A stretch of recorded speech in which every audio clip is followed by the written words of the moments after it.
story of Ali ibn Mahziyar. 20 years of Hajj. 20 years. Eventually, he goes to Mecca. He pleads and he begs.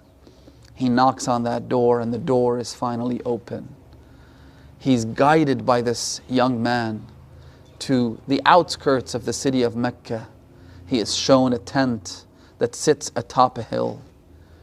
He sees there is light emanating from that tent. He climbs the hill. He enters the tent.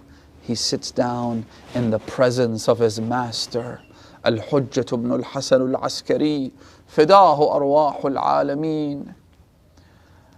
He doesn't utter a word out of respect, only to hear the Imam say, Ya ibn Mahziyar, where have you been? Inna kunna nantadhiruka layla nahar. We have been waiting for you day and night. Ya Hujjat ibn al-Hasan, I've been waiting for you.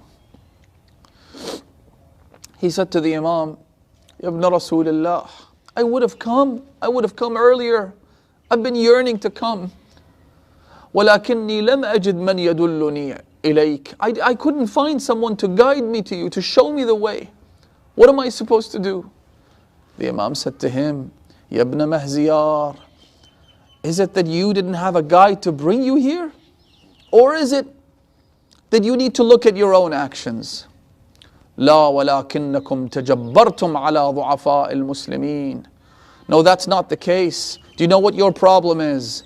The Imam diagnosed his problem, which is something that we all suffer from. He said to him, you were concerned with making more and more money. Think about it, brothers and sisters. Let's be honest with ourselves on this blessed night. What is it that you're most concerned about? From the day we open our eyes and we start to comprehend the world around us, what do we desire the most? Isn't it money? Isn't it cars? Isn't it houses? Isn't it this? Isn't it that?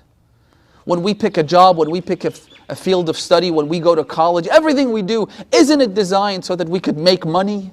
The Imam said to him, your problem is you allowed something else into that heart, and that heart could not accommodate your Imam anymore. When you let something else into that heart, it cannot accommodate the Imam. Brothers and sisters, the reason we can't see the Imam is because these eyes are contaminated. Because we have seen so many sinful things, so many illicit things. How could this contaminated eye see the beauty of the son of Fatima Zahra? How could we expect that to happen? If only we saw the face of the Yusuf of Zahra, we would forget all about the Yusuf of Canaan. We'd forget about the son of Yaqub.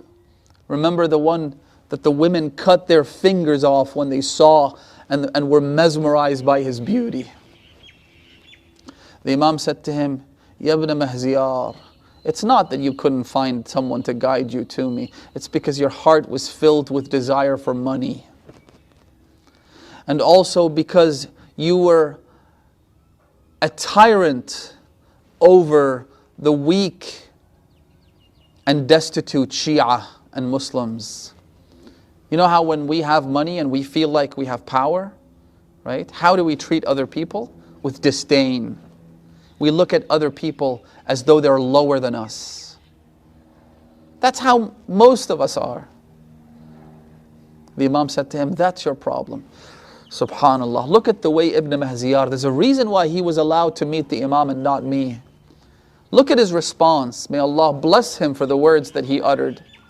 He said, At-tawbah, at-tawbah, at-tawbah.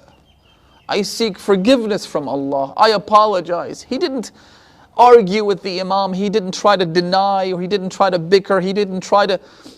He simply acknowledged his sin and he said, I seek forgiveness from Allah subhanahu wa ta'ala. Forgive me, forgive me, forgive me. Don't you think it's time, brothers and sisters, and I'll wrap up with this. I apologize, it's been so long. Don't you think it's time for us to re-examine our own flaws, our own deficiencies, our own mistakes, our own problems?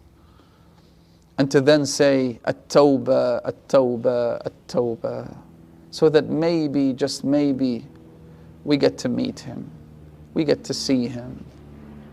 Many scholars